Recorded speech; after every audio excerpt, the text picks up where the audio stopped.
if it was illegal to say stupid things into a microphone? Why must you be so stupid? These guys would be doing life without parole. Hey, everybody, we're back from prison. Why do we keep encouraging this kind of behavior?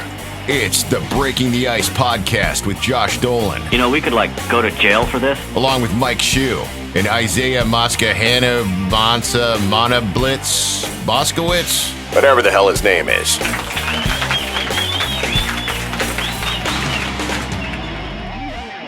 What's up, Shane?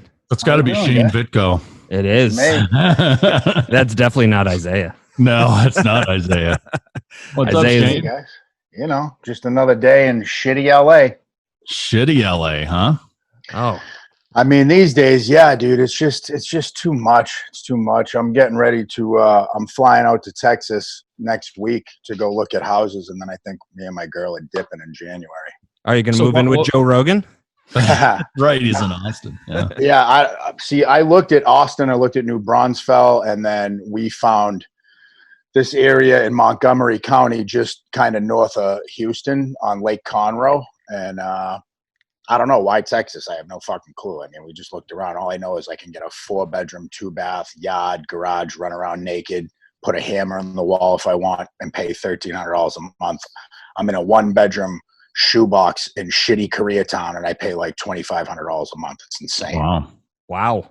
That sounds a lot better than the houses I was looking at in Worcester, though. Well, I wouldn't look in Worcester either, but. Oh, really? I live in Worcester, so watch your mouth. Okay. I don't care if you're fucking ripped and you could tear my head off with 2 fingers. I'll fucking the city with my fucking life. I love this place. That's great. So is that the only? We're recording, by the way. So is that the only reason why you want to leave LA? Is just the cost of living, and it's just not the kind of atmosphere you want to be with your fiance? I think it's a multitude of things. I think it's like, I came out here in 2015 from Boston. I came out here to get sober. I stayed sober the first year I was out here. I got into 4 motorcycle accidents. Jeez. Had shoulder surgery, fractured my back. So I kept relapsing in pain pills and stuff. And then I just celebrated 2 years sober. And I feel like thank you.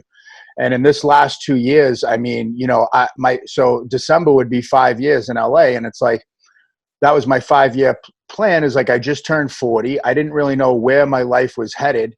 And in the 5 years, I've made so many connections and done so many different things. But in this last 2 years, my life has got huge, and I got into acting, and I got into a lot of stuff that is just kind of on halt right now because of COVID. So it's like, what's next? And, I started Deviant Gentleman, and I started a brand, and me and my girl's British, and we're going to start a tea company called Boston and the Brit, because why shouldn't nice.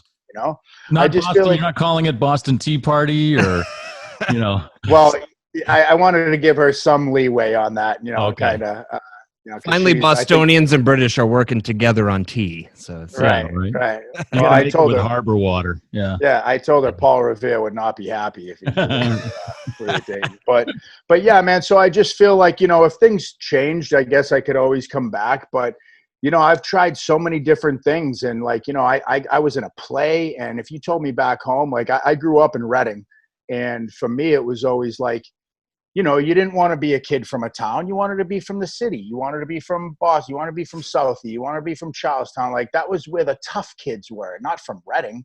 And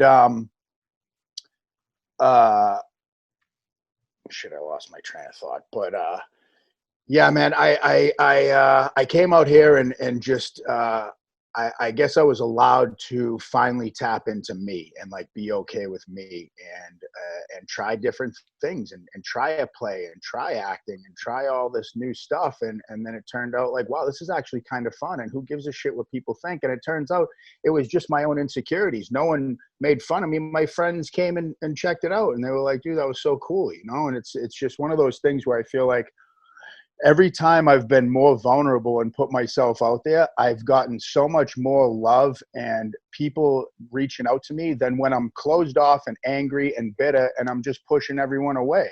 And because of that, my life is huge, and I have tons of great connections now. You're saying some things that you touched on in the last episode of the Deviant Gentleman podcast. I think it was the last episode. I can't remember the name of the guest. He wrote a book. He's a former Marine. He teaches personal security. Yeah, Byron Rogers. That's it, Byron Rogers. And you guys kind of touched on that. Like, if you can't show your vulnerability, you're not like a whole person. Not just like a whole. You're not really a man, not a whole man. You're just not a whole person if you can't, be open about yourself like that. I mean, I think we have a bunch of scared boys running around from my generation, and then obviously from the ones that follow. And it's just, you grow up in this culture of like, it's not cool for guys to sit around and say that they're sad or that they're depressed or that they're unhappy or that my dad's an alcoholic or that, my dad hits my mom or that my mom. We don't do that kind of stuff. So when you finally get to a place of getting willing, what's going on over I don't know what's going on. Isaiah just popped up, and now it's like Sonic Chaos at a really at a point where you're like being vulnerable. Right. Like, it's like, just make me shut down again and put up a wall. What the fuck? This guy's like pouring out his heart to us here. But yeah, man, I think a lot of guys, and like I work with a lot of veterans, and like I'm a breathwork facilitator now. So my full-time job, I work in treatment, and then I also have a private practice, and I help people process and heal from emotional trauma. And the shit changed my life, man. And like, I mean, it was a multitude of things. I didn't just do breath work and then my life was great. But what it did was knock down these walls to think that I couldn't cry and I couldn't feel these emotions. My mom died when I was 6. And like, that was my best friend. That was the biggest trauma to date that's happened to me. And then you stack on trauma from 6 to 13 to 20. And if you're not dealing with that stuff, then you just become this big ball of resentment and afraid, and everyone's going to die, and I can't be loved, and no one, It's just that whole thing of like pushing it down. It's like what Bill Burr was talking about, what in his bit, why he was saying he's so angry is he was like, I just wanted to buy a pumpkin, but because of my growing up, I just had that voice in the back of my head. What are you, a fag? Yeah, he's like, I couldn't buy the pumpkin. Yeah. And there's a lot of that, and I think it is fueling some things we're seeing on the news. Correct me if I'm wrong. It comes down to insecurity. Yeah. 100%. Like if you have serious insecurities and you're not comfortable with yourself or how you are or how you're proceeding in your life, you're going to act out like a little kid, I think, eventually. Insecurity and low self-esteem. So, when I go on, we just had John Dolmayan from System of a Down. We just had him on today. And so that'll be out later this week sometime, maybe Sunday or Monday. I'm not sure. But, we were talking about like how hateful online, how easy it is for someone to sit online and type some hateful shit, where if we were sitting in a room together, I don't think that would be the same. I don't think you would use the same choice of words, but people, and that just shows like that used to piss me off. And like, especially my life was never in the public until really I started to get into the podcast and do this stuff. And, at first people would comment and I would talk to my friends, I'm good friends with Theo Vaughn, and that's who I talked to in the beginning about the podcast and stuff. And a couple other people, and I'd go like, how do you deal with, the comments? Cause I'm getting like 10, you must get 10,000. And how do you not feed into it? And they're just like, dude, when you can realize that that's somebody else's shit, that's their insecurity, that's their low self-esteem. It's just a portrayal of where they are. And, water seeks its own level. So do I want to seek to that level? And then you see it real quick when you try to come back with intelligence and it's, fuck you, you're a junkie. Like, they just go for the mean. That just tells me that you have no intelligence. Yeah, they're mad at where their life is. Yeah, exactly. They got nothing on their side. Yeah, I always look at it like, when I worked at WAAF, we had a text line, so you could see all these people texting in comments constantly, and it was constantly rolling.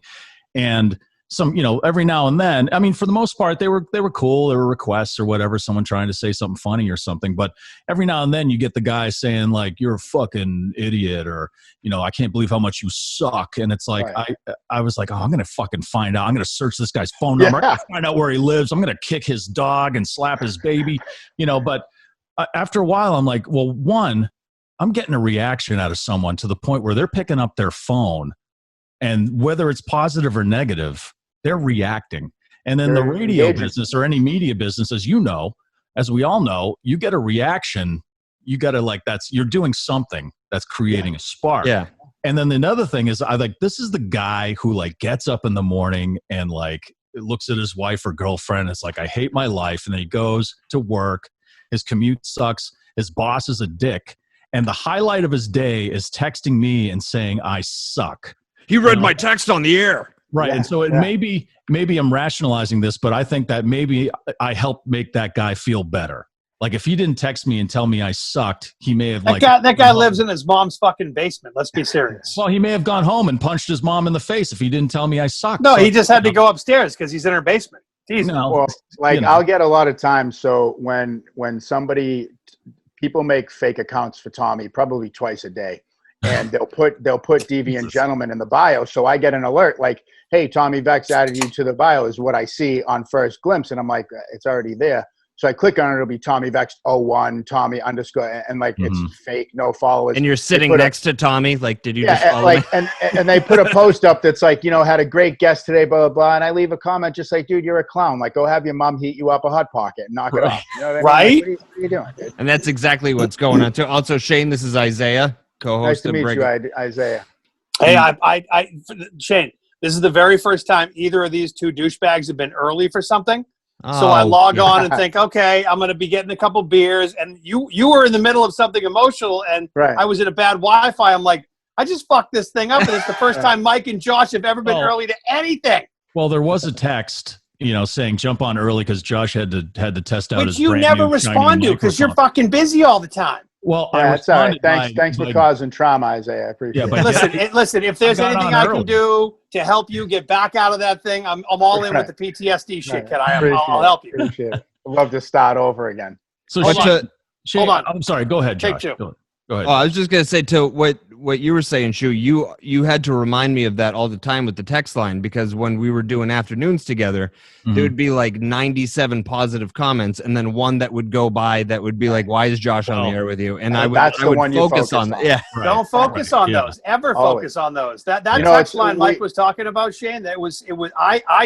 We had an opportunity to text people back, so I would sit in there. I would do shows, and I would say. But I would never do that. No. Hold on. You're just giving it them worked what they for want. me because I would shoot back and be like, really? Something about the mom's basement, and they would respond with, I didn't think anybody would respond. You guys are fucking awesome. Right. 9 times out of 10, they have something. Shane, you hit it right on the head. They're upset about something. They're lashing out. But now, you don't want to engage all the time, but sometimes it actually worked and it shut them the fuck up. But even on the Hillman Morning Show, they would call them back and they'd be like, I'm just a fan. I'm just busting balls. And I'm like, that was an aggressive text. I think it's gone a little bit, though, from what we've ever known in radio with a text line to now you're in social media. And Mike made a good point. Because these days with social media, if you do poke back, it's World War fucking 10. I also think that a lot of people, it's their way of awkward, those people you meet in real life and it's fucking awkward for them. They would never say it to your face. Well, yeah, I mean, that's a definite. But what I mean is what they're saying is that's and not even that they're joking, but that's their way of trying to get into a conversation because they just have such shitty social skills, especially in this day and age, especially with COVID. Nobody can go outside and fucking interact. Well, the e-schooling thing blows my mind. I mean, dude, that's where I learned to not get beat up, to beat kids up, to how do I kiss a girl? Who's my friends? What are we doing? How do you kiss somebody during COVID? What the fuck? It's what's funny is I go to the same 7-Eleven up the street from me every day, and they see me every day. They kind of have an idea of what I do. But this lady came out, and her and her husband both work there, and she's like, listen, my kid's 16, and he wants to drop out of school. He hates it, blah, blah, blah, and he just wants to go to work. Could you talk to him? And I'm like, yeah, but I also get it. I couldn't imagine. It's the same thing I tell people getting sober right now. If you're getting sober and all you have is Zoom meetings, the world is yours, man, because I needed that in person. Even as weird and awkward and as shitty at times as school could be, it's a vital element to you becoming a human being. Yeah, those weird and shitty times are the lessons. Yeah, and I was just talking about this with my daughter today. We went out for a hike because she's sitting where I am from 7 o'clock in the morning till 1:30 in the afternoon, doing her high school. She's 16, so she goes to Worcester Tech. And we were just talking about that in the car, that I was like, how's school? She's like, well, it's kind of sad.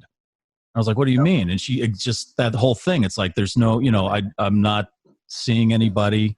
I'm only seeing 1 or 2 people, and that is such an important thing, is the social interaction and the lessons you learn, even when you learn who your friends are, whether it's through pain or, pleasure, like meeting someone new and becoming a new friend. But I mean, this is the only way right now. This is the only way that we can get the education out,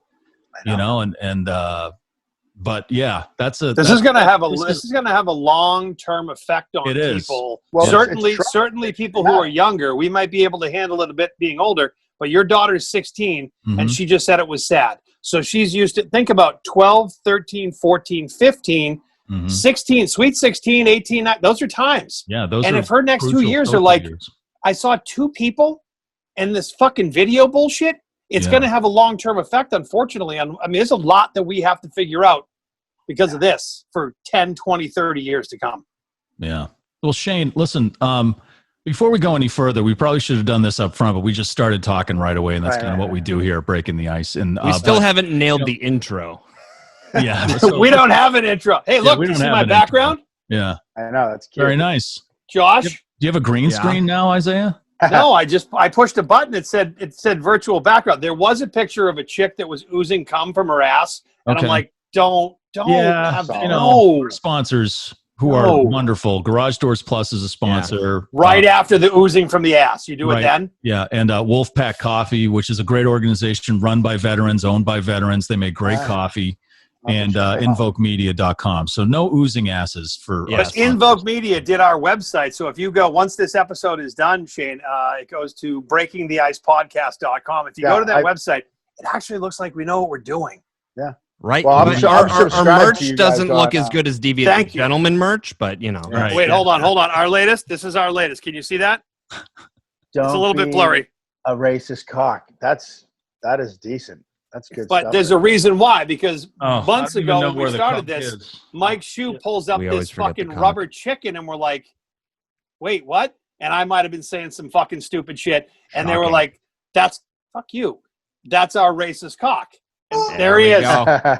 He saves us from getting canceled. So now, there it is. In case shit goes south, now we have shirts. Don't be. And I think that's a pretty good shirt to wear anytime these days. Just don't be a racist cock. Wedding, church, court, right? Yeah, court. Yeah. And Worcester, definitely. Oh yeah, Worcester County Courthouse. You'll see a lot of those. Yeah. So Shane, we should have done this earlier, but I want people to who don't know you kind of like know your story. So you said you grew up in Reading. Yeah. And then you also spent time in the Army, right? But can we just touch on where you're from? You're a local guy here in Massachusetts, and you were saying you grew up in Reading, but you kind of gravitated towards Boston because that's where the tough guys hung out. Was that the deal?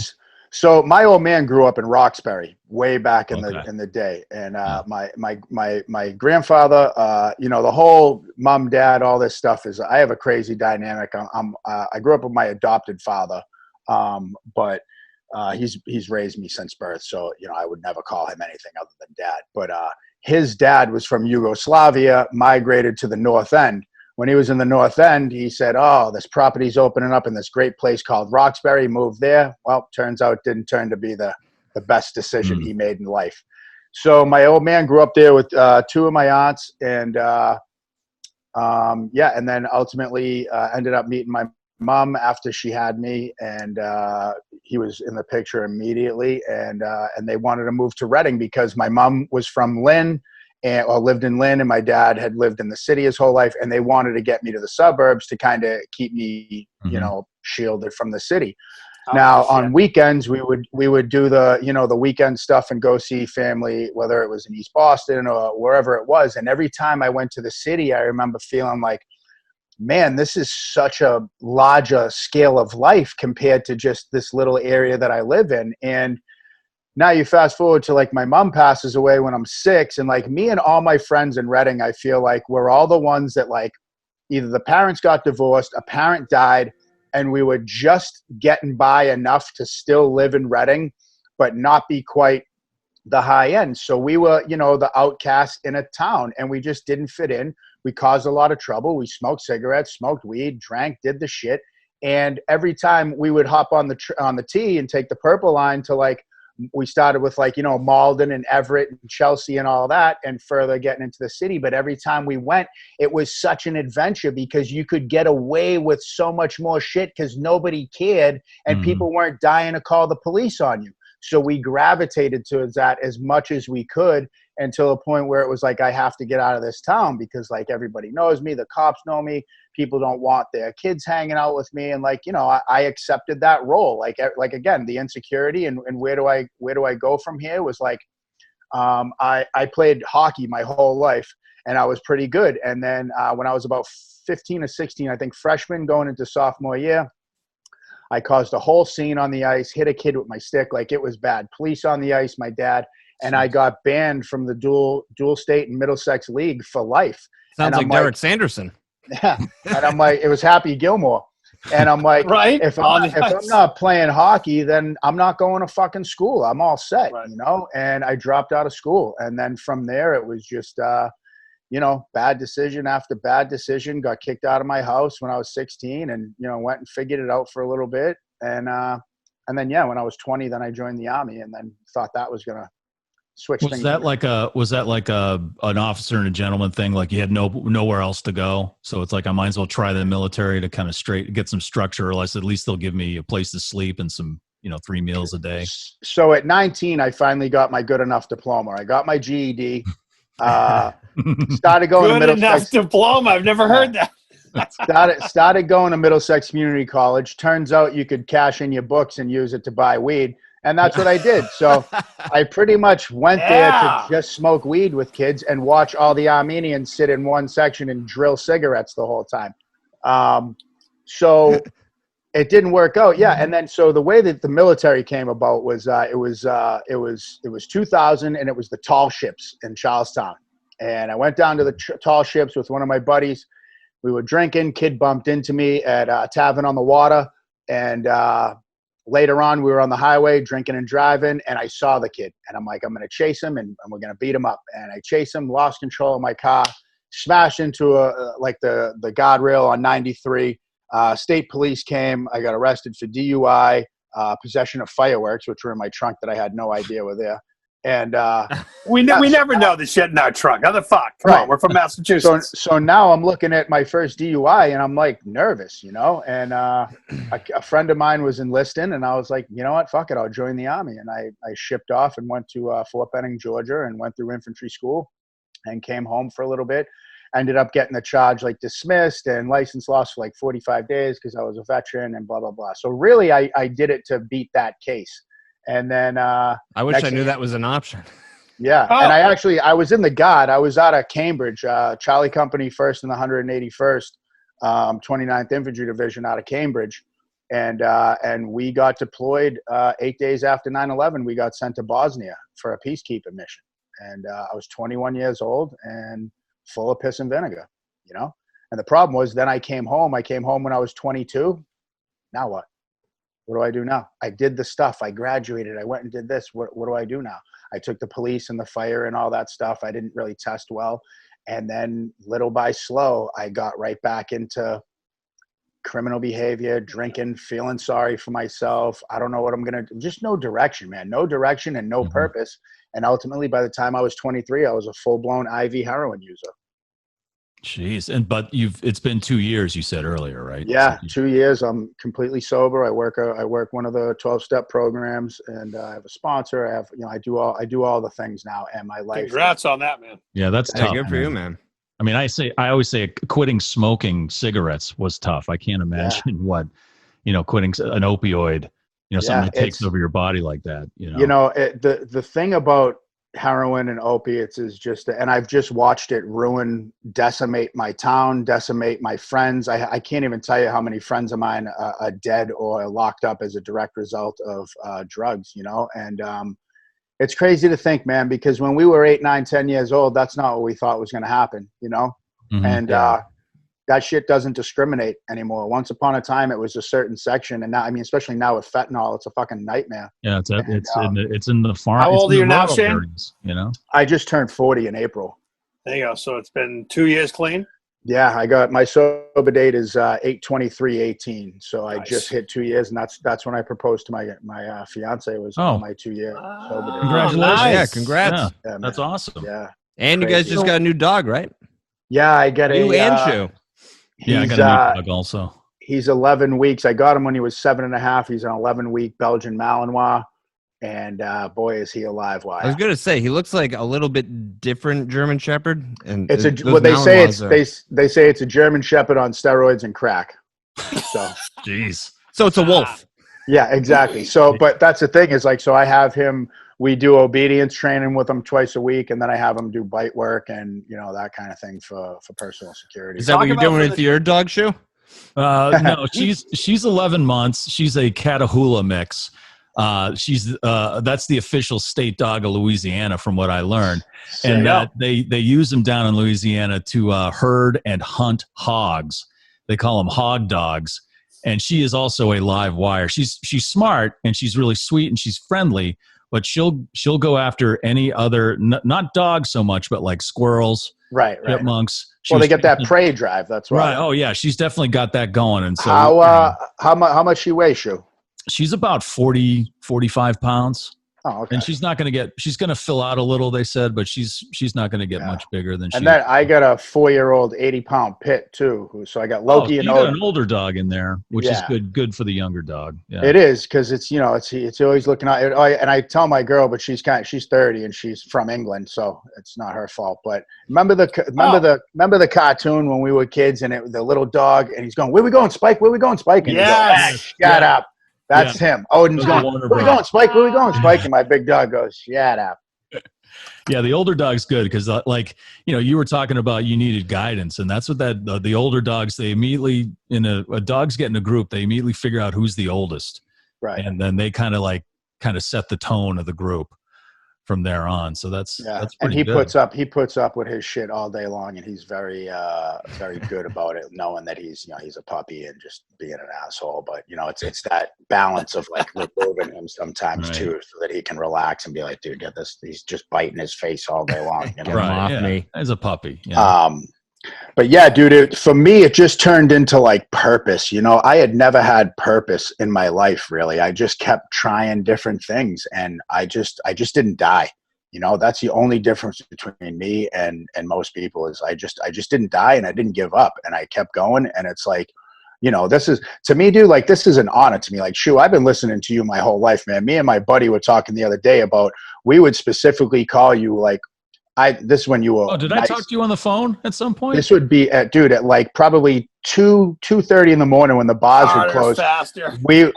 Harder, faster. We would leave Boston and be like, "Shu, machine head, handle it." And every time, go. That was the only time we would get to hear Machine Head or shit like that on the radio. I had no problem playing Machine Head. Yeah, it was great. I mean, my two best memories with AF is when we would call you leaving the bar, drinking and driving, which is super illegal, and I don't recommend it. Listen, you make mistakes, you move on. That, and then with fireworks and a dead body in the trunk. Wait, what? So yeah, just fireworks, not the dead body. Sorry. Back when John Osterlin was working, so Ozone was working, and I remember he used to play Fluffernutter by Gangsta Bitch Bobby, and I'm like, oh my God. Before they turned to Null Set. And this is when I want to say the studio was in Marlboro or Framingham. Was it Westboro? Yeah, Westboro. Yeah, right on Route 9. Yep. He was like, "Yeah, come out, man. I'll give you the CD." I was like, "It's amazing." I drove out there, smoked a ton of Red Rock hash, and rolled in, and he gave me into the Gangsta Bitch Bobby CD, and I was like, "Fuck, man, that was so cool." So it's crazy the shit you remember. AAF was that. It was kind of like the way you were describing the kids you hung out with growing up in Reading.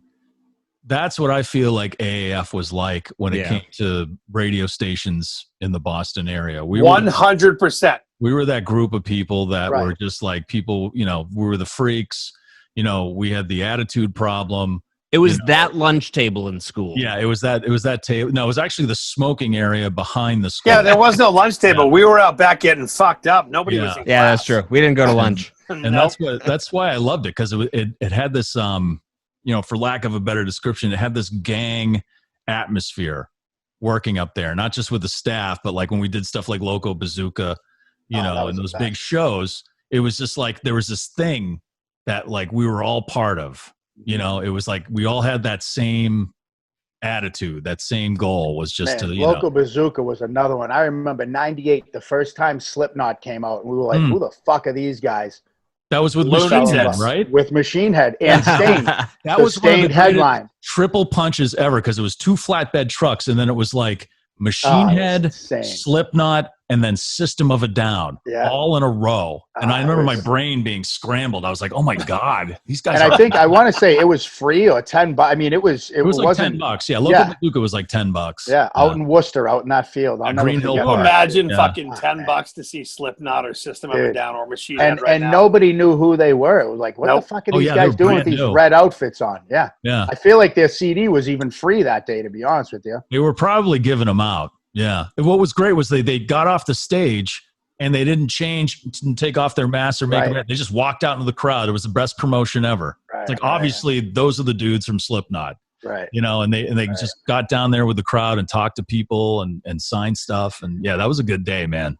It was. You said earlier that you moved out to LA to kind of you got sober, you're getting sober, and you moved out to LA, Los Angeles, to get away from drugs. Boston, which to me, I'm sorry if this offends you, but that doesn't, I mean, I would go to like Des Moines or somewhere like Iowa. Yeah, somewhere way, way out. But it just seems like LA is not the place to go when you want to avoid that kind of lifestyle. I guess it's like the way that it happened was I just was sick of Boston. I was sick of the cold. I was sick of because we got only so many months of warm weather and then all the cold. We have 7 minutes of warm weather. Yeah. And just, man, I just was struggling back there. And I was like, you know what? I need to go somewhere warm. Let's try Florida. And I had this girl that I was friends with, and she was calling places in Florida, and nothing would pop. And then I called the place, or she called the place in California, and they were like, give us a month and we'll get you out here. And I was like, fuck it. I mean, what do I have to lose? I just want to go. And when I came out here,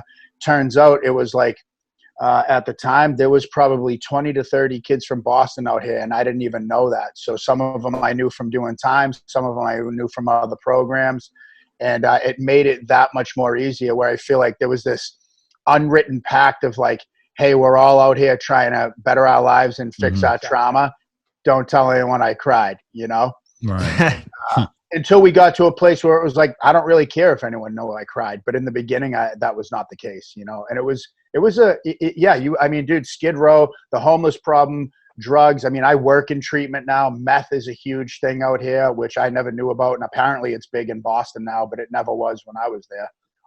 I've never tried that, but yeah, man, it's crazy. And they say that the geographical cure doesn't work. And I believe that, but I also think I had to remove myself away from exes that I couldn't stop fucking with, friends that just I couldn't leave alone and get 1 foot in, 1 foot out, and just remove myself. Now I've removed myself. Doesn't matter where I go. Now, if I don't do the internal work, it doesn't matter. Now that I've done the internal work, I could go back and live in Boston. I'm good friends with Slane. Slane left here. He's back in Boston to take care of his kid. And he's one of the first ones that I would be like, how do you go in your industry and in the music and be around all this drugs and shit? And he's like, dude, I didn't get sober, and that means the world has to change for me. I need to be able to change so that I can adapt and be around any situation. You just need a breather before you go back into the situation. Yeah. Well, you got to do some work. That's the thing, is I took action. I had to deal with trauma. I had to change my perspective. I had to deal with my negative core beliefs, which is what we talked about with Byron. And you wanted it. I did. Well, even that isn't a requirement in the beginning, because in the beginning I was just like, let me have a brain aneurysm. It's been a cool 38 years. I fucking get it. I'm tired, and but I didn't want to kill myself. I was tired, man. I was tired. I was sick of prison. I was sick of getting in trouble. I was sick of just being a fucking nobody, And I had to, once I realized no one was going to come knock on my door and ask me if I wanted to work for their company and make $300 million a year, I had to make some choices. I had to, start to get uncomfortable and talk to people and tell people how I felt and then take chances. And maybe I'll fail. I started Deviant Gentleman. Maybe it'll fail.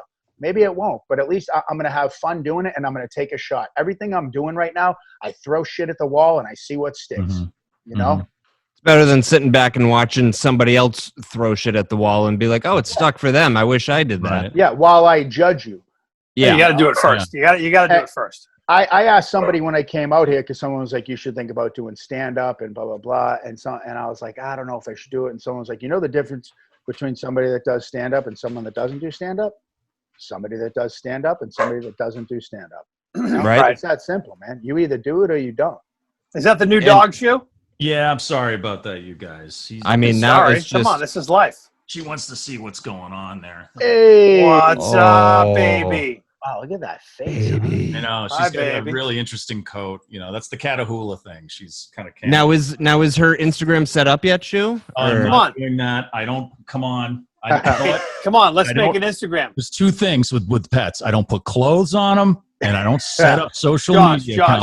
Let's set up busy to do that. All right. Yeah, I agree. Bullshit. You're not. Let's set up a campaign for him, Josh. You run outside with the dog. You sleep with the dog. You play catch with the dog. You don't put clothes on a dog. My dogs want to follow your dog back. So just hold on. I have the two kittens. I got Cheddar. Cheddar wants to follow Baby. That's a good boy. That's good, Josh. You got that's tough. Thank you. Yeah. I got my guy he does the crate through the night now. The first 2 weeks were kind of tough. But now he goes in at 11 and he's good till. Oh no, these dogs are only crated during the podcast. Other than that, they take over the bed. So it's just during the show. Now we all have pets that are celebrities on the show. You've got Baby, I've got Cheddar and Speedy, and you've got Lenny. Oh no, Baby's not going to be a celebrity. She's. Oh no! Look over your shoulder. I know. You know what she's doing? Scoping out the squirrels in my yard. No, she's a celebrity now because Josh, on every one of the podcasts, instead of just hashtag Cheddar, now it's hashtag Cheddar and Baby. No, Cheddar. don't drag my pet into this media circus. 1,000%. For. Okay. Look, you brought my cat into this. I'm not exploiting a dog. Okay. There's already a Break in the Ice dog shirt on the way to Worcester. My God. That's I agree. I don't know how you have time to do that. Or the people that respond as the dog, and I'm like, hey, dude, he's got no thumbs. It's like what you're talking about with Tommy's fake accounts. Like, you must have a ton of time. Yeah. And I understand if you have a ton of time now, if you've been laid off because of the pandemic and stuff like that, but still. But, really? Learn a hobby, knit. Yeah, or maybe learn try to get another job somewhere or something. You know? Do me a favor, knit a hat and put down Instagram. So I'll give you guys a little background on it. So the Deviant Gentleman thing was I had known another kid, and he was a gay Jewish fella from Chicago. And sounds like Josh. He was like, hey, I hear you in meetings and this and that. Do you think you'd want to do a podcast? And I had been talking about that with a few people, and I was like, yeah, man, fuck it, let's do it. And we did it and we did about 19 episodes, and that's right when COVID hit. And I wanted it to be something that could be a brand also, in case the podcast didn't go through, whatever it was. Like, I wanted it to be a multi thing. So he wanted it to be like, vigorous honesty or some shit. And I'm like, nah, it's not going to work for me. So we came up with this through tons of brutal this and savage and the thing. And this is what we ended up with. And I'm like, that's great. And the problem was that, so then I was paying people to make logos and paying people for this and all this stuff. And I'm like, I get all this time on my hands. And here's where we go. Like, what are you doing with your time? I downloaded Adobe Cloud. Now, I can't draw for shit. I'm not an artist by any means. But I learned Illustrator. I went to YouTube University and I punched in this shit. How do you do this? How do you wrap letters? How do you pull in a thing? Next thing you know, you have a logo. Right. Next thing you know, I make this. Right? I made everything. Every logo we've had, I've designed. Learned how to make things transparent and. Yeah. How do I make this color work with that color? Yeah, and I fucked up, and I've wasted money on stuff, but oh well. Again, like it takes spend a nickel to make a dime, or maybe not figure even, it out. At least take a shot. So we did 19 episodes, and the problem was that I just felt like this kid didn't want to do shit, and I'm like, I'm doing everything and you're not doing anything to help me. And again, this is where I think that level of entitlement. I've had eviction notices on my door. I've had to figure out how I'm going to, sorry, it says my internet is unstable. Let's see if I can switch that over right quick. This might. Are you getting a note from that fine Jewish fellow again? Uh-oh. Oh. Didn't pay your internet bill? Josh has been there monthly. All right, you can see. Now good. There we go. Hey, careful. So I was getting really frustrated and I wasn't really having fun anymore, you know? Yep. And so episode 19, we had Tommy on. So the way I met Tommy was we actually met through, we don't need to name drop, but he plays a big, giant purple guy in a superhero movie. And we both happen to be friends with him, and, you know, we're all involved in a 12-step program, and that's kind of how Tommy and I met at first. So I had hit him up and said, hey, will you come on as a guest and come on my podcast? And he was like, yeah, sure. So he came on, and then after we went out to eat, and he was like, you know, look, man, like, I don't know how invested you are with this other thing. I'm not trying to, you know, step on toes, but like my label's been talking to me about doing a podcast, this and that. And I think we could do something great. And my initial thing is like, holy fuck, dude, this kid's a fucking rock star. And he's asking, of all the people he could ask in the world, he's asking me, right? And my philosophy at the time was, I'm a nobody. Now, what I've done to change. But he heard something in the breaks you did, and the time you talked, that he went, we got chemistry. Well, yeah, and what I realized that it's not that I'm nobody, I'm just unknown. You know, I couldn't, and that's right. You're not a nobody, right? But you might think you're nobody. It doesn't matter who you are. If it works, it works. I'm used to how I've talked to myself for the longest time. So, but also the you from 10 years ago looking at you now would be like, oh wow, I would. Right. So I said, you know, let me talk to a few people and see what's going on and see what the best move is. Let me talk to my people. I'll get back to you. The answer should have been yes right there. What the fuck? No, I know. But again, you know, one thing that I've learned is that I want to try to do things a little bit more responsible these days and not just, you know, go, oh, well, fuck you, see you later. And like, you know, ultimately I told the kid he didn't take it well and he's pissed. We don't talk anymore. And, you know, that's just the way it goes. It's unfortunate, but you know, he wasn't right for what you were trying to do. He wasn't. That's okay. And so then I wiped those 19, and here we are on we're 17 deep on what we got going on. And you know, look, the truth is this: yesterday, Tommy and I, we were headed to the studio, and you know, you got two kind of alcoholic egos, and we got into it, and it was like, I'll be there in 5 minutes. Let's fight, you know. And I will fight you. And that's what friends do, though. That's going to be a bad day for both of us, you know. I mean, Tommy's not a small guy, and nor am I. I'm not gonna lie. I'm not gonna lie, Shane. I kind of would pay pay-per-view to see that. Well, that's what I told him after the show yesterday. I said, for that to go down, people are gonna have to pay money for that. Oh yeah. But my money's on you. You're a masshole. Let's go. Come on. You were in Lynn. There were things in your trunk. Fight's dirty. Right. But you know, ultimately, what it came down to was like, this is my friend. This is a business partner, and this is like, I'm 40. You know, what were you arguing about? Honestly, about cutting each other off. You know, in a car, cutting each other off, or talking on the show? No, on the show, because you guys know how it works in radio. It's like, if you don't back up, if we're all four of us are sitting in a room, it's completely different than the way a podcast is recorded. You can't mic step, or nobody's going to hear what the fuck we're saying. Right. So here's the truth. The truth is that our very first episode we did together, I'm nervous, man. This is the first time going in with him. I'm switching the platform from like comedy to like serious. And we have a guest in that he knows that I don't know. And I was ill prepared.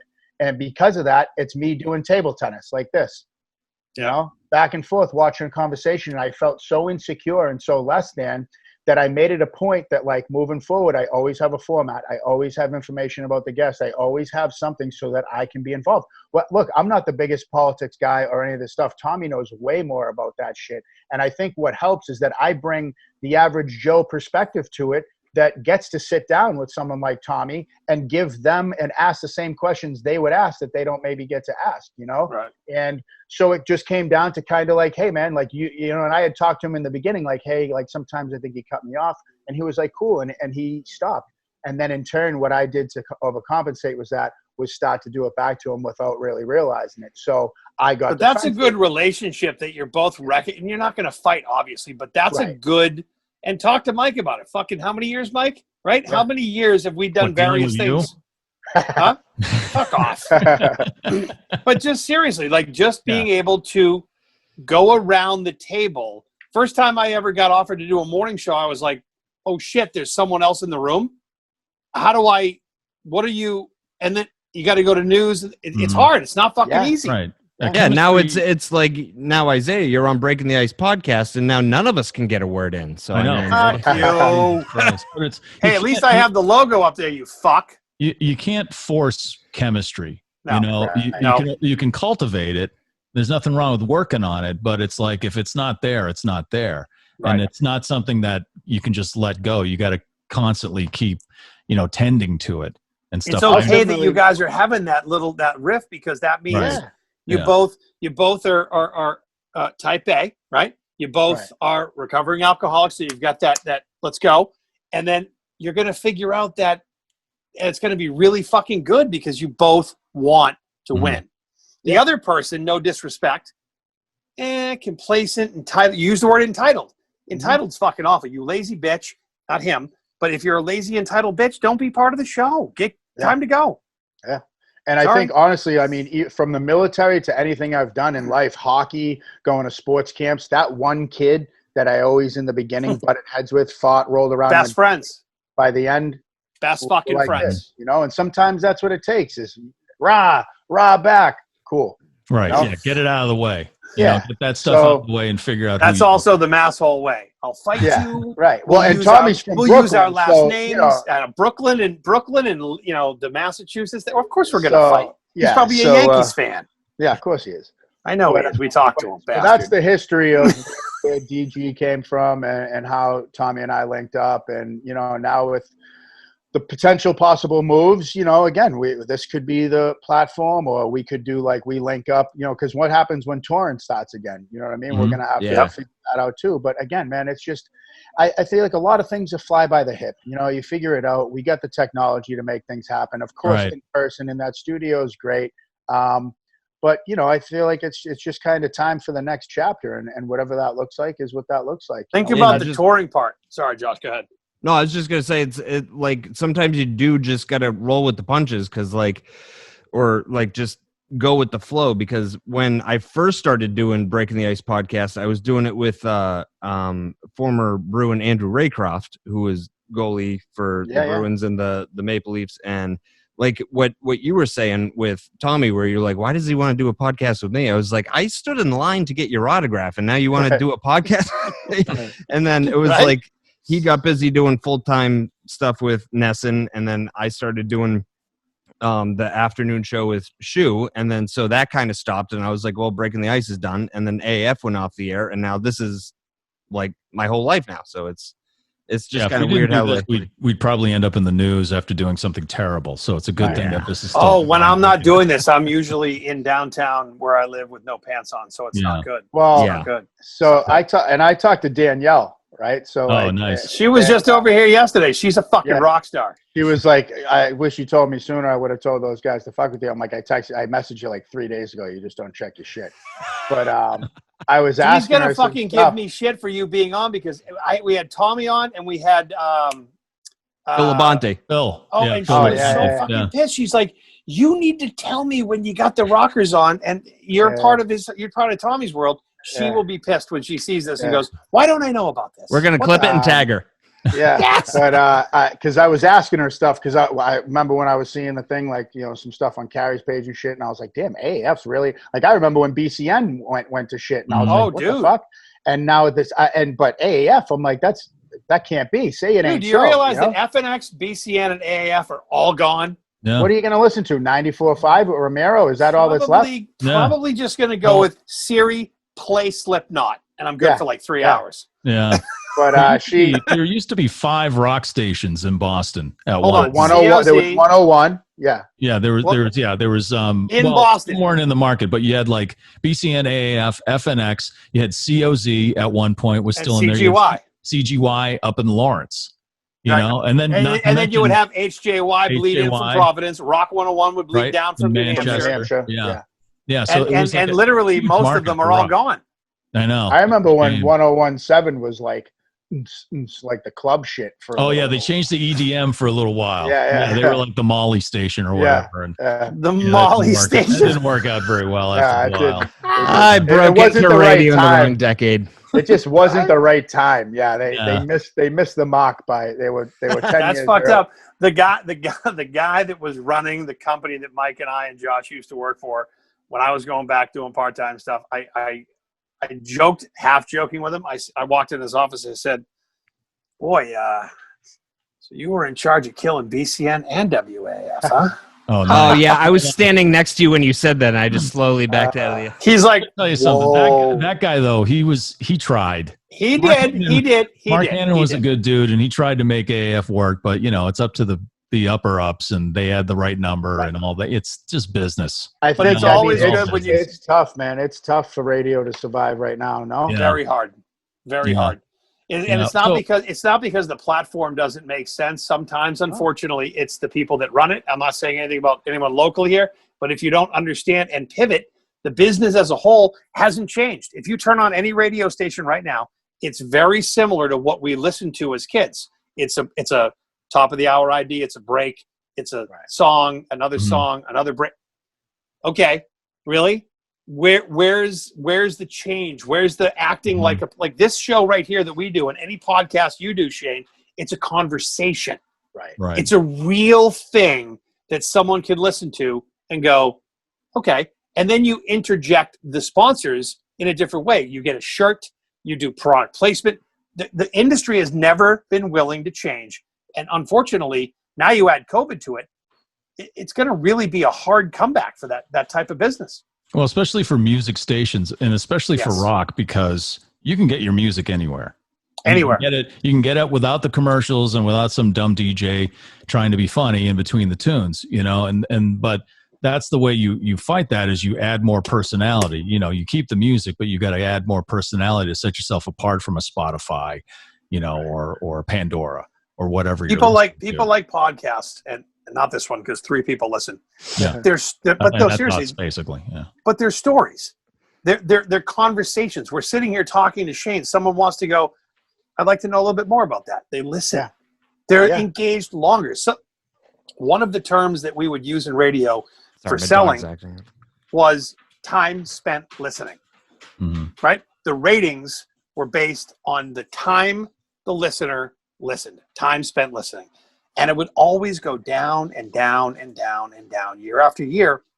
And it blew my mind how they weren't, you look at sports talk radio and you look at news and you look at, that kind of conversation. People listen longer because you're engaged in an actual conversation. But Mike just hit it on the head. The music stations, they just decide not to. Yeah. It's extra please don't tell me that I have to listen to a country station to hear a country artist when I can say, boop, Siri, play that artist, and we're done. And it's $10 a month. Yeah. It sucks. That's why this format's good. So I'm glad you're doing what you're doing, man. I think it's like, it seemed like something that was fun, and I have a story to tell, man. You know what I mean? It's like, and I think it can. Your story was very relatable to what my life was like, and I appreciate that, because as you were telling your story, I'm 10 years older than you. I'm 50, but I grew up in a town, Marblehead. My parents were from Brooklyn. It wasn't that they were privileged, but it was a nice town, and I was a fuck up. I just made all kinds of mistakes after my mom died when I was 15, and it was a fucking train wreck, right? For the next 6 years, a train wreck until I found the light to go a certain way. It was cool to hear your story because you know what?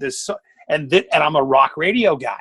I always migrated to the fucking bands that just Metallica and singing these angry fucking songs because my life was shit when I was a kid. Of course. Right?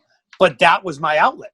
Yeah, so working in rock radio, those fucking songs were written for me. Like, how'd you know that? Exactly. When I was listening to that shit growing up after my mom died when I was 15, I was like, go fuck yourself. And I spent years acting like that, and as you did, and the mistakes that were made and the criminal problems, we probably crossed paths in jail. Fuck, I just made stupid mistakes.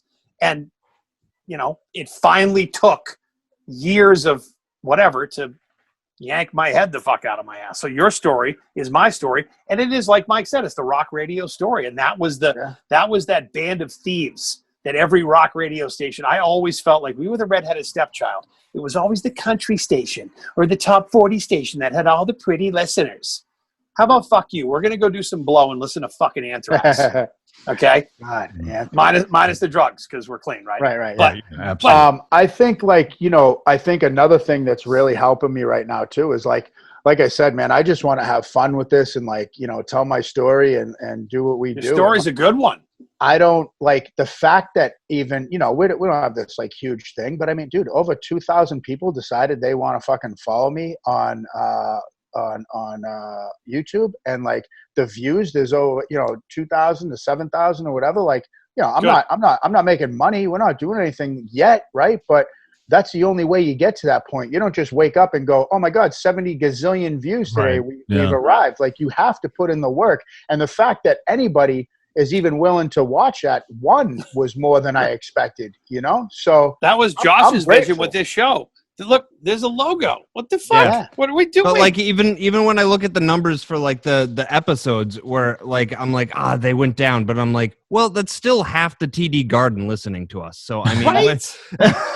like, what am I complaining about? Just always looking at we get to do this. You know what I mean? Mm-hmm. We get to do this. I didn't have to do this podcast today. I got to do this. I had an opportunity to, and I've been in touch with Josh for a little while now, back and forth, and it just turned out that this is when it was meant to happen. So like, here the fuck we are, Yeah. And I just think as long as I don't focus, like I try not to focus. Again, in the beginning, it was the numbers and the comments, and we got to this, and if I don't do that, and don't worry about that shit. You fucking burn yourself out. Within 2 weeks, I'm a failure. This isn't shit. And then I went, wait a minute, what did I start this for in the beginning? That's not what I started it for. You sound a lot like Josh's brain works, and it's not the worst thing. But no, it's not awful. But you can't let it consume you. Where it's like, okay. Fuck. But also, once it stops being fun, that translates into the product that you're trying to put out, and then people pick up on that. The audience is way smarter. Yeah, that's the thing about a podcast is you got to do something that you love, because people will be able to tell if you're just kind of doing it just to sell advertising. If you're reading a liner card, hey everybody, and welcome to the show. Fuck off. But it's like a podcast is something that's on demand. And there's how many are there out there? Millions. And you got to cut yourself apart. And the thing about like my story is I feel like I've grown into somebody who was very one way, angry, pissed off, racist, this, fuck you, I don't care, blah, blah, to becoming so diverse because I got to release who I really am, to where I did the Fresh Out series with Big Herc, talking about getting out of prison and unfucking my life. We had Emily Hayden on. I'm going to go on hers, which is Evolve with Emily, and like talk about breath work and stuff like that. It's like, all these different avenues open up once you allow yourself to be you. I have a question. So can you explain what breath work is? Yeah. So, because I thought it was a cardio thing, like an exercise thing, but obviously it's right. It's completely different. I'm not sure if you guys know like who Wim Hof is. If you don't know who Wim Hof is, take a look at him. WIM space HOF. He's like the master of this, like will put himself in ice and can like control his core temperature. I mean, this guy's an absolute animal. He's got some good mind control, huh? Yeah, that's just someone for an example. But so what happened was I went to treatment out here. I first came out here and this place was like, hey, we have breath work. And I was like, don't know what it is. Not from California. Stop trying to hug me. Why are your socks pulled up? Get away from touch me. I was, super still tough. I'm so tough. I'm from Boston. I don't know if you got the memo. I ain't doing none of that shit. Get away from me, you vegans. Yeah. So then you don't like the Red Sox? Yeah. So at some point I finally was just like, dude, I'm either going to jump off a fucking bridge or like something needs to change. I'm going to give this one solid shot. And if it doesn't change, I'm checking out, man. Cause there's something wrong with my brain. And, again, thank God there were guys from Boston there, and they were like, dude, you got to try this breath work. This shit will change your life. And I did it. And I went in, and lo and behold, I had this like, such an emotional breakthrough. And then through keep doing the practice, someone was like, hey, I think you should go get certified. You could really help a lot of guys and a lot of women, get through this stuff. And at first I was like, that's crazy. Like, I'm not too hippie enough and know about chakras and fucking crystals and shit. I don't want to hug you. And once I realized it wasn't about that, it was just about authenticity and knowing trauma. And if there's one thing I know, it's fucking trauma. So what breath work is an active meditation. So the way it works is they lay down. And what's cool is I get to be a DJ. I pick the music. So again, you get to be the Mike Shoe. Yeah. So, but we're talking about like, you know, how much Machine Head meant to me, Slipknot, Hatebreed, Metallica, Anthrax, Yes. The list goes on. Like when these guys, those songs came on, I'm like, dude, you fucking get it. So just like Alice in Chains and Stained, and then my music got more diverse into Jasmine Thompson and, you know, Barton Hollow and, you know, all these other genres of music that I listened to and went, fuck, man, I either remember where I was when this song came on or, oh, man, that tears at my heart. You know, how many, you know, Mad Season or Alice in Chains or Stone Temple Pilots, or half the shit's about heroin. Like, how do I not fucking identify to that, you know? I didn't when I was 13. I just thought it was cool music. Now I get to go, holy fuck, I get it, man. Yeah, this is what they were saying. Yeah. Now I get it. It's a lot deeper. So I have everyone lay down, and you lay on your back, you lay flat, and it's a 2-part breath. So it's in lower belly, upper chest, and it's all through the mouth. So you just go. So you lay there. So it's kind of, I mean, you go to the gym, you don't just do a set of curls and go, I hope my biceps get bigger. You have to go in there and do a full exercise. It's the same thing with breath work. You can't just lay there and go, nothing happened. Well, no shit. You got to put in the work. But when you put in the work, for whatever reason, and again, I don't do this because I'm like, well, your chakras come in line, and that shit's all cool. I just don't, I don't think it's relevant to why I do breath work. What happens, though, is it's able to shut down that monkey mind. So all the like, I'm worthless. How am I going to pay my bills? Should I have worn this dress? Should I wear this shirt? Does my beard look stupid? Why did I get tattoos? I ate too much. I'm fat. I'm skinny. I'm loser. All the negative.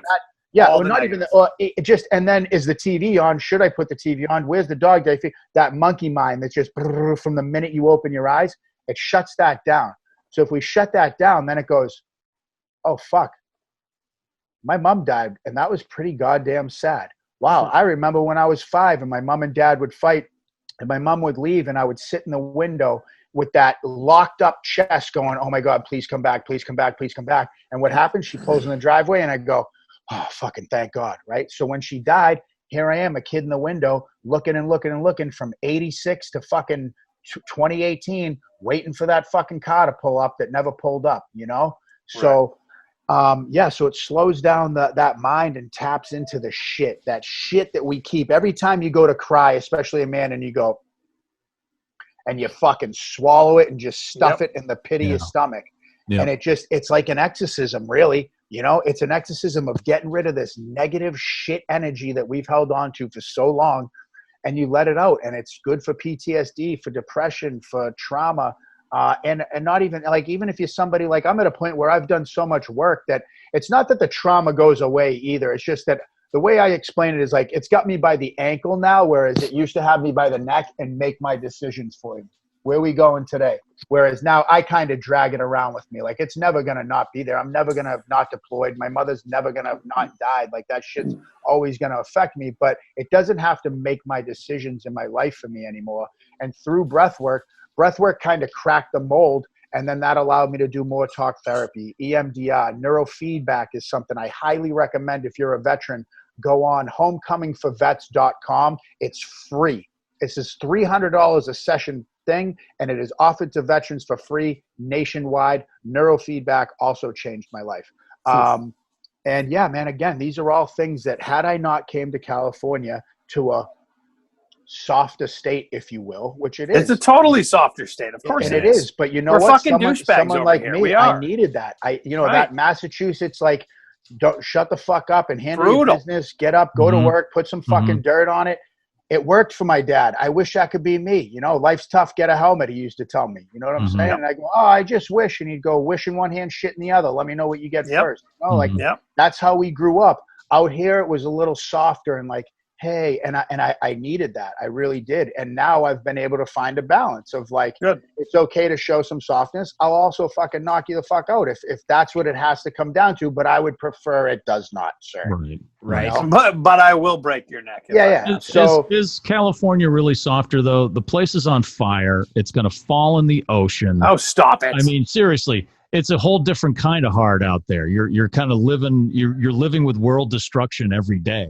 They need to have breathing like because people are a everything's little on softer because they know it's just too much. It's too much bitch, and it is such a fourth place trophy state, dude. You know what I mean? Like my feelings matter, and everyone's equal, and we all get a trophy. It's like, but the best thing I think is if you take from whatever pussy state or hard state, if you take a little bit from each, just like in the world.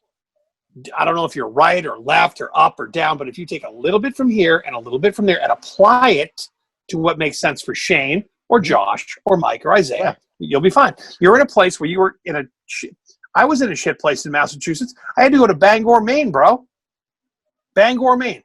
High school. Before I graduated high school, I got arrested for doing some of the stupidest fucking shit. And the rap sheet of misdemeanors, thank God there was no felony on there, was long. And the choice was you go to jail or you fucking pull your head out of your ass and go to some sort of college. And I went to broadcasting school, and it was in Bangor, Maine. You don't think that ride up 95 for 4 hours from Massachusetts was good for me? I went to broadcasting school, and that's when all my legal problems started. You're a different problem, though, Josh. You're a different episode altogether, sir. But yeah, I mean, I think what you touch on is what's applies in anything is just balance. Like everything is balance. You gotta find it and go and figure out where this is. On the TV and play Call of Duty all day long and not sleep or eat. That's not healthy. It's not balance. You know what I mean? No. So, yeah, I mean, and also I feel like people are so not diverse and world traveled. You know how many friends I have that have never left Boston? Maybe they've gone to New Hampshire for a weekend, maybe. And to go to the Packy because it's closed on Sunday in Massachusetts. That's all. Driving up to North Reading to Little Peach. Right. Maybe you sneak over to Seabrook just for a little what's up. For some fireworks and forget they're in your trunk. I think, that's the only introduction I had to New Hampshire. Most of my life was like when a friend of mine ended up passing away in New Hampshire, in Portsmouth, when I was in high school. I'm like, New Hampshire? Isn't that where they sell beer? On Sunday? Right. And you don't have to wear a seatbelt. Those anarchists. And you don't have to wear a seatbelt. That's the best. There's nothing better than driving from Mass, and as soon as you see enter New Hampshire, go, fuck yeah. Click or take your helmet off. I love that the live free or die state doesn't fucking have legalized weed yet. What? Yeah, that's odd. And also, everything except that. Is Mass legalized? Oh, full blown. Yep. Full blown. It's insane here. I mean, you can't walk outside without it smelling like weed everywhere you go. It's like this year now. I never thought I'd live to see this day. When I was from Worcester to Boston, driving back and forth when I was working at AAF, you could smell it on the pike going like 65, 70 miles an hour. You could smell people smoking weed while they were driving. You can walk down the street here in Worcester. Someone will drive by, and you're like, "Oh yeah, that's some good shit right there." And didn't you start taking a weed class in a parking lot where you used to hide from the cops smoking weed? Yes, the Northeastern Institute of Cannabis. They used to be an advertiser of ours on WAF, and Mike and Danielle took the classes. Yeah, so we took the classes as part of the deal, and it was in Natick, where I grew up, and it was in North Natick, up near the Wayland border. There's like a big Digital used to be up there, the company. Big industrial park. It was a huge industrial park, and we used to go there at night because there was nobody around, and we used to smoke weed back there, and the cops would like come rolling in there, and we'd run into the woods, we'd hide until they went away. That school was in that section of the woods. We used to run and hide from the cops for smoking weed. And now I was taking classes on how to grow my own and sell my own weed. This whole thing's been playing with my head because it's just, I never thought I'd see this day. and I probably shouldn't be. I mean, as a sober guy, I probably shouldn't be talking about it. But no. Again, that's not how this works, and it's fine. And I always to each his own. He's got to do his thing. After even tonight, like after this 7 o'clock, I'm leading a meeting. Because people ask me, and I go, "Hey, will you speak at this meeting? Will you share your story?" And like that's what I'm here. I want to know more about the breathing thing. I think that's intriguing to me because there's a lot, myself personally, there's a lot of locked up fucking bullshit. I'm hoping to come once I get back. I haven't been back. I've been back to Mass once. I went out to Maine for a wedding once, but again, like I need a reason. Like my family's kind of spread out, but like I'm not going there to do the fucking duck tour and shit. So like I'm not just going there to go there. Wait, like, what? You're not coming here to do a duck tour? Why? Fuck, dude, I've had to do too many of those with family, and it's for fuck's sakes. Another, hey, I'm Captain fucking Sergeant. Am I getting on the fucking trolley again? Should we go on the Swan boats next?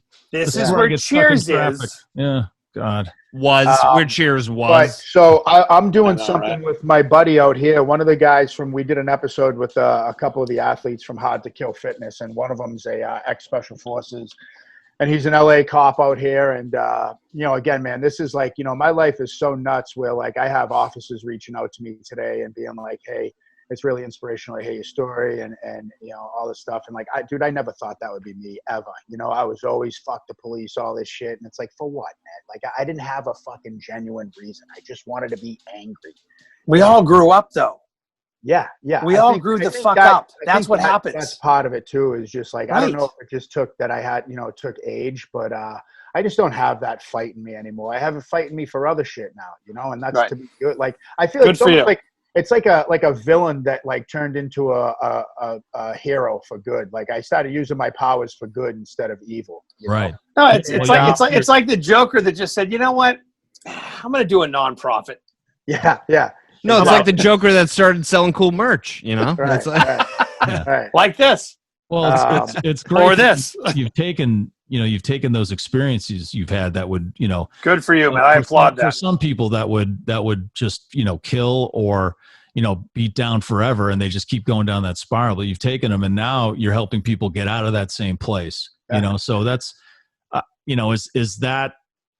is that like predestined? Like were you supposed to go through that stuff? Or is that just it's karma? again, like I think sometimes I go like, man, if only I had got sober earlier, if only I didn't stab that kid and go to prison. Can't do that though. You can't. Every one of those moments, sorry to interrupt, every one of those moments makes you who you are right now. Yeah. All of us. So again, my thing is I just didn't die and I didn't get convicted of life in prison. That's the only two things I happen to get lucky with. And you added the prison to it. The first thing you said earlier, I completely agree. You didn't die. Right. No, you had friends that have died. You have a bunch of bros and sisters that have died. You didn't. And you that's took why, that I don't agree with like, well, you had a greater purpose. So what? They didn't? I think I just got lucky. No. You snuck through. Who gives a shit? You snuck through and you got a chance to fucking make a difference and have some fun. And now you learned. You learned a lesson, and now you can pass it on. You watch people die, and you watch people go to jail, and you watch people get hurt, and all the things that we've all been through at different times.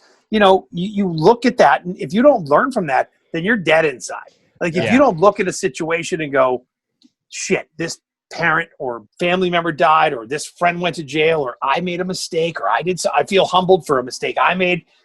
We all learn from it, If I knew what I knew now at 50 when I was 20, I don't even know how that would have turned out. Yeah, and even like I won't talk about it on this episode, but you guys. What, are you going to edit this?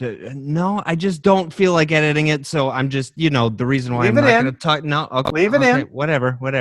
But open up. What has gone on with like me and my legal issues and stuff, and like. Sometimes I'm walking around just hating myself, being like, why did I even go out that night? And it, like, I hate myself for it, but I'm like, but also things happen that from that event that have made me better. And I know that will never happen again because I know not to put myself in that kind of situation. And also Shane, speaking about, prison and linking up with people in LA that were from Boston. I know that you and Stevie Blue Eyes follow each other. Did you guys do time together?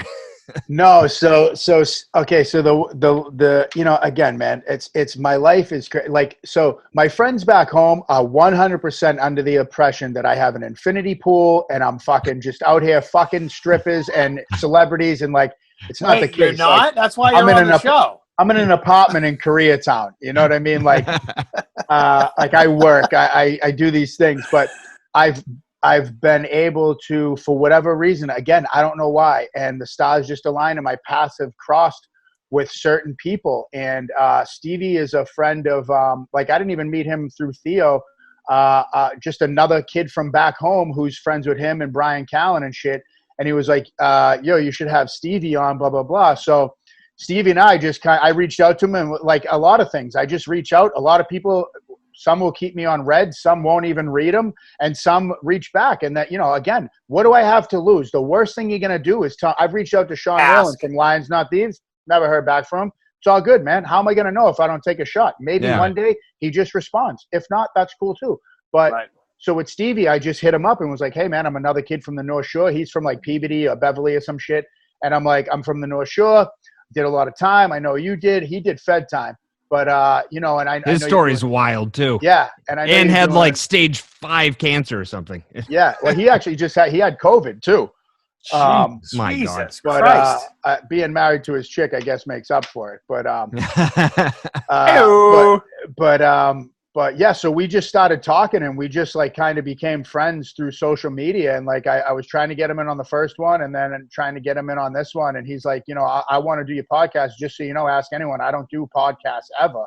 And again, it's just one of those things where it just hasn't aligned yet. Maybe it will, maybe it won't. But Stevie's a good guy. And we just, we're not BFFs and going. Keep fucking grinding though. Who cares? Keep asking. Yeah. Who gives a fuck? That's how we do this. Not me. Hey, you want to be on? Yes or no? No? Fine. Yeah. Yes, fine. Well, and Shane, some people, go ahead. I'm just saying, your story is really inspirational. And we were talking about the success of podcasts earlier. And I think that your story is what's going to make it a success, because there are people who aren't ready to talk about it. Like we were talking about earlier, who don't want to be vulnerable just yet, but maybe they'll listen to your podcast, and even though they won't be able to talk to you or anyone else directly, it'll hopefully push them in that direction, by hearing other people talk. And never mind. I didn't do this because I thought I was going to get rich. I didn't do this because I thought I was going to be famous. You wanted to talk to Shu and request Slipknot. Yeah, hell yeah. No, Machine Head. That's Machine Head. So hey, can we play Machine Head, Josh? Yeah. I don't know. Seconds before we get sued. Yeah. So cancel us. Fuck them. But again, I just wanted to have fun with it, and we appreciate it, man. Yeah, it's just I keep just trying to take opportunities and see like I was saying, I didn't do this for like fame, fortune, anything. I just wanted to have fun with it. And the amount of people that reach out to me, and I try to make sure I respond to a lot of them, but that go like, hey man, really cool to see you, whether it's on Deviant Gentleman or on Fresh Out or whatever. And like, your story and the way you what you're talking about and the truth, and you really helped me through this, and I was really depressed and all this stuff. And like, I mean, dude, what better feeling is there knowing that all I had to do is just be my authentic self, and someone appreciated that, and it helped them kind of go, wow, maybe that's something I've been missing, or maybe that's something I could do. I just feel like we don't do that enough. It's always, I can do the laughy jokey, I can do the tough guy, we can talk about prison, we can talk funny, we can talk Boston, all that shit. But how many times are people actually willing to just kind of go, and what I love about the program that I'm in, the 12-step program that I'm in, and the guys that I know is like, we fuck around to no end, but at just any given time, I can downshift into second and go, hey man, I need to talk to you for real. And it's like, oh yeah, absolutely. What's up? And you don't feel judged for it. And it's not someone going, you're a pussy, toughen the fuck up or any of that shit. It's like, what's on your mind, man? And I got guys that can relate to exactly what I'm going through. And I just never, when I was back home growing up, it was never like, hey, Sully, I'm kind of sad today, man. What do you got going on later? I mean? That was never a thing. Right. Whereas now it is. And like, it's okay, and I really didn't think that was ever going to be okay. I didn't like it. Even, dude, the thing with Tommy, even like to go like, okay, think about what's going on right now, to assess and think and like go through this and go, you know what? And go like, hey man, look, I was wrong about some, that's, oh man, like that makes me feel like I'm getting conquered. I'm letting it, and it's not, man. It's being a fucking human being, and like, what's more important to me, you know? And I tell people all the time, you want to be right or you want to be happy. You can't be both. You cannot be both. And I want to be happy. Right on, man. Well, Shane, thanks a lot. Very inspirational, man. Thank you. Thanks for taking the time and keep doing what you're doing. The Deviant Gentleman's podcast is awesome with Tommy Vex from Bad Wolves. When he's not cutting Shane off. Oh, I will fight you if you cut me off again. We'll wait for that pay-per-view fight. Believe me, I'll double for it, man. It should be pretty awesome. But Shane, thanks a lot, man. We appreciate it. Thanks, Shane. Thank you, guys. Josh, appreciate it. Isaiah, nice to meet you. Thank you. Nice to meet you, brother. Thank you. I want to be in touch with the breathing thing. No joke. Yeah. If I get back to Boston too, I'll let you guys know what's going on. And thank you. Yeah, hit us up and we'll do this in person too. Cool, man. Sounds good. Good luck house hunting in Texas, man. Hope you find a nice one. Appreciate it, man. Have a good one. They have some good ones in Worcester, so keep your options. You ever want to come to the city of the Seven Hills? Come explore. That's on my list. Like, okay.